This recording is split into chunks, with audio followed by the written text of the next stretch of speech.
School games federation of west Godavari ఆధ్వర్యంలో భీమవరంలోని శ్రీ చింతలపాటి బాపిరాజు స్మారకోన్నత పాఠశాలలో ఛాంపియన్ స్పోర్ట్స్ అకాడమీ నిర్వహణలో అండర్ 14, అండర్ 17 విభాగాలలో బాలబాలికలకు రైఫిల్ షూటింగ్ సెలక్షన్స్ నిర్వహించారు. పోటీలను ప్రారంభించిన DNR college association joint secretary and correspondent Konaparaju Ramakrishnaraju మాట్లాడుతూ డిఎన్ఆర్ విద్యా సంస్థల్లో క్రీడలకు అధిక ప్రాధాన్యత ఇస్తున్నామని అన్నారు. జిల్లా సెలక్షన్స్ తమ పాఠశాలలో నిర్వహించడం గర్వకారణమని అన్నారు. పశ్చిమ గోదావరి జిల్లా స్కూల్ గేమ్స్ కార్యదర్శులు సునీత, మల్లేశ్వరరావు మాట్లాడుతూ ఈ selections open sight rifle, peep sight rifle, pistol ఇలా 3 విభాగాల్లో జరుగుతాయని, వీటిలో ప్రతిభ కనబరిచిన విద్యార్థులు రాష్ట్ర స్థాయి పోటీల్లో పాల్గొంటారని తెలియజేశారు. స్కూల్ ప్రధానోపాధ్యాయులు శ్రీనివాసరావు, పీఈటీలు శేఖర్ రాజు, రాంభద్రిరాజు తదితరులు పాల్గొన్నారు. సెలక్షన్స్ కు న్యాయ నిర్ణేతగా కోచ్ సయ్యద్ సుబాన్ వ్యవహరించారు.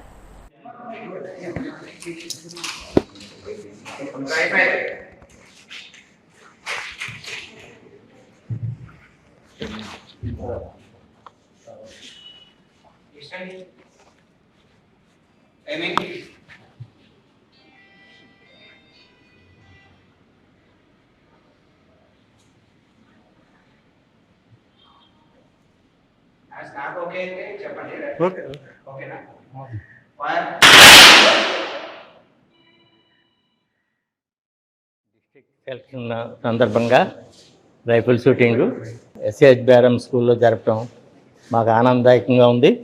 ఇంకేదంటే ఎస్ఏహెచ్ బేరం స్కూల్ అంటే కొద్దిగా ఇంచుమించుగా నేషనల్ లెవెల్లోనే చాలా చాలా సంపాదించి స్టేట్ లెవెల్లో అనేక ప్రైజులు కొట్టినటువంటి ఈ స్కూల్లో, హిస్టరీ గల స్కూల్లో ఈ రైఫిల్ షూటింగ్ జరగడం అనేది చాలా సంతోషం. రైఫిల్ షూటింగ్ వల్ల వాళ్ళ కాన్సన్ట్రేషను, వాళ్ళ ఎయిమ్ ఎలా చేయాలి, దేనికైనా ఎయిమ్ ఎలా చూసుకోవాలనేది బాగా ఉపయోగపడుతుందని నేను అనుకుంటున్నాను.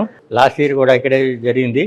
ఈ స్కూల్లో డిఎన్ఆర్ అసోసియేషన్ ఎస్ఏహెచ్ బేరమలో స్కూల్లో జరిగిన పార్టిసిపేట్ తప్పనిసరిగా మంచి లెవెల్లోకి వెళ్తారని నేను ఆశిస్తున్నాను. అది కూడా ఇవాళ రైఫిల్ షూటింగ్ అంటే చాలా తక్కువ ఉంటుంది, పూర్వం ఉండేది కాదు. ఇది కూడా నేర్పడం అనేది గవర్నమెంట్ వారికి మరొకసారి ధన్యవాదాలు తెలుపుకుంటున్నాను. ఇది ఇంకా పెరగాలని కోరుకుంటూ ఈరోజు డిఎన్ఆర్ కాలేజ్ అసోసియేషన్లో ఉన్న ఎస్ఏహెచ్ బేరం హై స్కూల్లో ఉమ్మడి పశ్చిమ గోదావరి జిల్లాల రైఫిల్ షూటింగ్ కాంపిటీషన్ సెలక్షన్స్ జరుగుతున్నాయి. ఈ సెలక్షన్లో విద్యార్థులు చక్కగా రాణించి రాష్ట్ర స్థాయిలో పాల్గొని రాష్ట్ర స్థాయిలో ఫస్ట్ ర్యాంకు ద్వారా వచ్చి మా పాఠశాలకి, కాలేజీకి, మరి కోచ్కి అందరికీ మంచి పేరు పరిస్థితులు తేవాలని వాళ్ళని ఆశీర్వదిస్తూ అభినందిస్తున్నాను. భీమవరంలో ఉన్నటువంటి శ్రీ చింతలపాటి బాపిరాజు స్మారకోన్నత మున్సిపల్ హై స్కూల్లో 69వ స్కూల్ గేమ్స్లో భాగంగా అండర్ 14, అండర్ 17 బాలికలకు 2 విభాగాల్లో రైఫిల్ షూటింగ్ ఎంపికలు నిర్వహించడం జరుగుతుంది. ఈ ఎంపికలు రైఫిల్ షూటింగ్లో 3 విభాగాల్లో చేయడం జరుగుతుంది. Open sight, peep sight, pistol. ఈ 3 విభాగాల్లో కూడా 14 మరియు 17 బాలబాలికలను ఎంపిక చేసి త్వరలో జరగబోయే అంతర్జిల్లాల 69వ అంతర్జిల్లాల టోర్నమెంట్కి ఈ టీమ్స్ని పంపించడం జరుగుతుంది. ఈ ఎంపికలు జరుపుకోవాలంటే ఉమ్మడి పశ్చిమ గోదావరి జిల్లాలో కేవలం ఓన్లీ ఈ ఎస్సీహెచ్ బేరం హై స్కూల్లో తప్ప ఎక్కడా కూడా చేసుకునేటువంటి పరిస్థితి. ఇక్కడ మాత్రమే ఈ రేంజ్ని మెయింటైన్ చేస్తూ ఇక్కడ కోచింగ్ ఇస్తున్నటువంటి సుభాన్ గారికి స్కూల్ గేమ్స్ ఫెడరేషన్ తరఫున ప్రత్యేకమైన ధన్యవాదాలు తెలియజేస్తూ, రైఫిల్ షూటింగ్ కానివ్వండి, మార్కమ్ కానివ్వండి, రోప్ స్కిప్పింగ్ కానివ్వండి, ఏదైనా సరే టోర్నమెంట్ కానీ సెలక్షన్స్ కానీ చేయాలంటే వెంటనే ఒక ఫోన్ కాల్ చేసి అడగగానే మాకు పర్మిషన్ ఇప్పించి ఇది విజయవంతమయ్యేలా చేస్తున్నటువంటి పాఠశాల యాజమాన్యం వారు, కరెస్పాండెంట్ శ్రీ రామకృష్ణరాజు గారికి, అలాగే పాఠశాల ప్రధానోపాధ్యాయుల వారికి, ఇక్కడ పీడీఎస్ మా అన్న శేఖర్ రాజు గారికి, రాంభద్రరాజు గారికి అందరికీ కూడా స్కూల్ గేమ్స్ ఫెడరేషన్ తరఫున నేను మరియు సునీత గారు ప్రత్యేకమైనటువంటి హృదయపూర్వక ధన్యవాదాలు తెలియజేసుకుంటున్నాం. మరి ఈరోజు 69వ ఎస్జీఎఫ్ గేమ్స్ రైఫిల్ షూటింగ్లో అండర్ 14, అండర్ 17 బాయ్స్, గర్ల్స్ విభాగంలో ఇవాళ సెలక్షన్ జరుగుతుందండి. మరి ఈరోజు పార్టిసిపేషన్ చేస్తున్న విద్యార్థులందరూ కూడా మా ఎస్జీఎఫ్ తరపున ఆశీస్సులు తెలియజేస్తూ ఈ యొక్క కార్యక్రమాన్ని చక్కగా విజయవంతంగా ముగించుకుని చక్కగా మీరు బాగా పార్టిసిపేట్ చేసి మంచిగా సెలెక్ట్ అయ్యి మన జిల్లాకి మంచి పేరు తేవాలని కోరుకుంటున్నాను.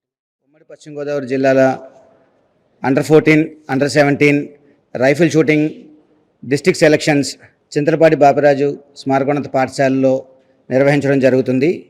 సెలక్షన్స్లో ఎవరైతే సెలెక్ట్ అయ్యారో ఆ విద్యార్థులందరూ కూడా రేపు జరగబోయే స్టేట్ కాంపిటీషన్లో వీళ్ళు పార్టిసిపేట్ చేయడానికి అర్హత సాధిస్తారు. సో ఈ కార్యక్రమాన్ని కండక్ట్ చేయడానికి లొకేషన్ ఇచ్చినటువంటి డిఎన్ఆర్ కాలేజ్ మేనేజ్మెంట్ వారికి, కరెస్పాండెంట్ గారికి, హెడ్ మాస్టర్ గారికి, అలాగే పీఈటీస్ అందరికీ కూడా నా ధన్యవాదాలు తెలియజేసుకుంటున్నాను.